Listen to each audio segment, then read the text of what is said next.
Welcome to my review of Scott Pilgrim versus the World, the game. And this is a complete edition. It took me around 4 hours and 6 minutes to beat.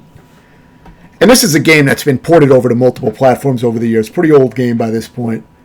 I believe it might have started out during the 7th gen, the Xbox 360, PS3 days. I didn't actually play through the game until much more recently. And maybe a few years ago. And then this was my second time playing through the game again on the Switch through the Yuzu emulator. And it ran great on the emulator, no issues. To start the game off, you can pick which character you want to play through the game as. And each character levels up individually, so if you don't like a character, you can swap them out and then level up the other characters and stuff like that if you want, just to try them out. I think there might be slight differences in the way they play, but I didn't really experiment with them to say. I just picked this character from the beginning of this run. But last time I played as the other character, and I don't remember there being a big difference in difficulty. I don't think my completion time was much different on that version, the original version. So I don't think it made it much harder. So in the shops, there's shops in the game as you're walking through the areas. And the shops, you can get permanent stat upgrades and you get health back. I believe you might be able to carry healing items on you as well that you can use. Though I'm a little hazy on that aspect of the game. But this is basically an RPG beat-em-up, similar to the game I just reviewed, Double Dragon Neon. Very similar to that. Or River City Girls, if you played River City Girls 1 and 2.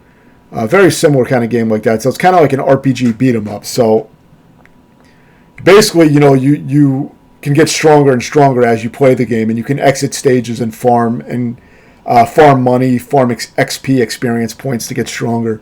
And then you'll spend your money on shit like this. This is a secret shop in the first stage, which is great because you can stock up on bionic arms, which each time you purchase a bionic arm, you automatically use whatever you buy in those shops for the most part. And it will automatically boost a bunch of your stats, mainly attack power.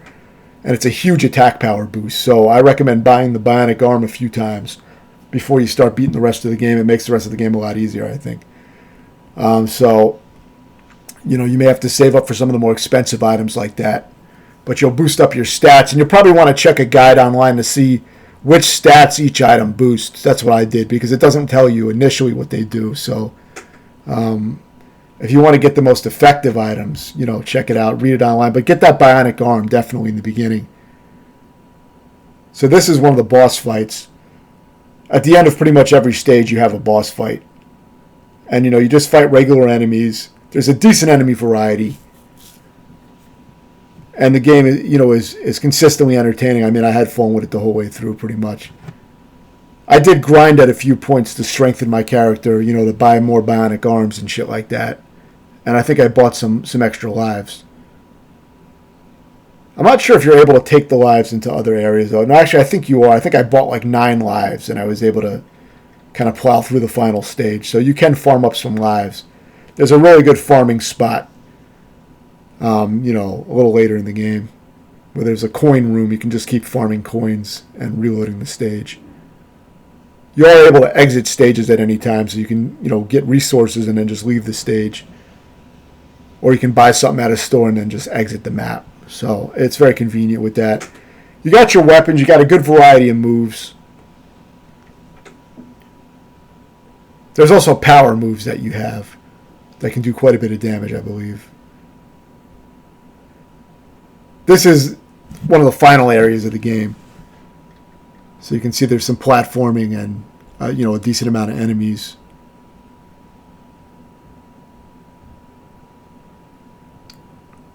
But the boss fights are pretty cool, and it's an enjoyable game because you really see your damage go up. Early on your damage is pretty shitty, but as you level up, you really do a lot more damage once you get your attack power up.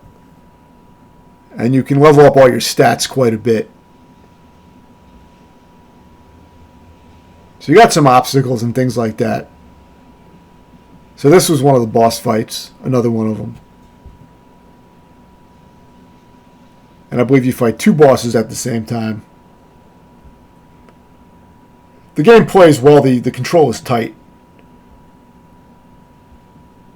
So it is really an enjoyable game. That's an edited down version of the boss fight, obviously, but just wanted to to kind of give you an idea of what to expect.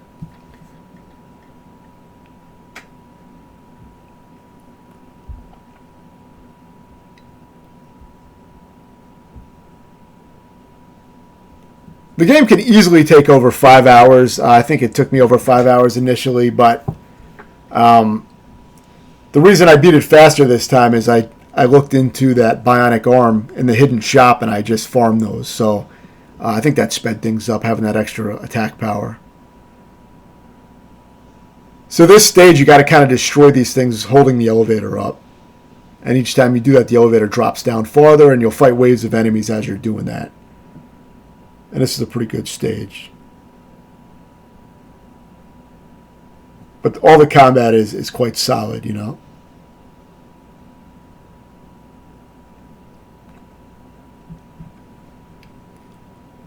One of the best aspects of the game, though, is it kind of plays like a River City Ransom with really good control and a lot more moves.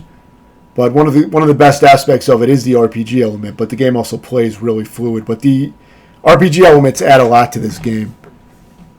And I would say it makes it one of the better beat-em-ups as far as replayability, because, you know, you want to keep powering up.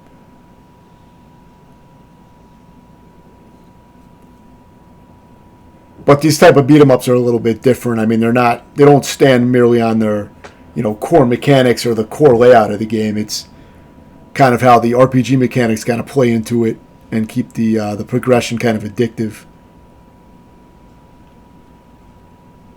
These types of games can be a lot more difficult if you don't level up, you know, and if you were to just play through without any upgrades or anything, it'd be much, much harder. You know, it's really designed around leveling up and getting stronger and then, you know, replaying the stages. So that's the type of game it is.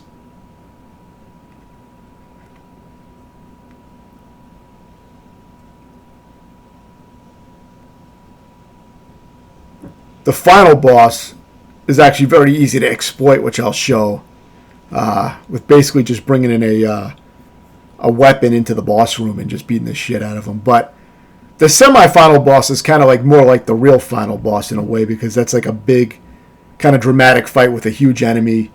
And I don't show that here, but that's more of an interesting fight than the actual final boss, which is just a regular human, which is just quite easy to exploit.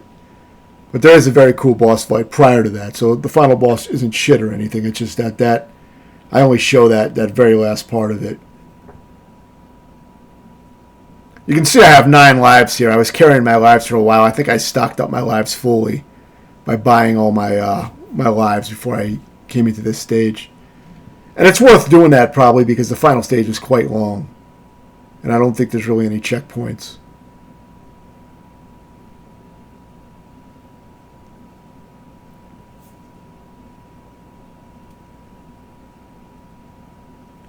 This sequence, you may have to beat all these enemies in a certain amount of time because I see a timer here, but I was aggressive enough to where I don't remember that being an issue. So here's a little bonus footage of me bringing in this little stick to the final boss. And you can see this exciting boss fight.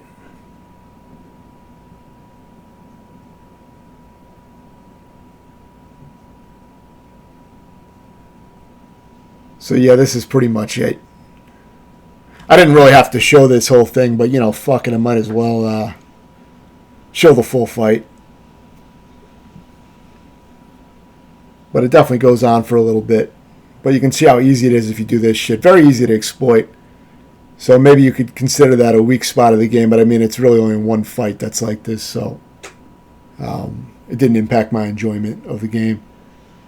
I mean, if anything, I like finding this kind of shit, so I thought it was cool, but most of the bosses are much better designed where it's, you know, it's not really easy to exploit them or anything. They're usually good fights.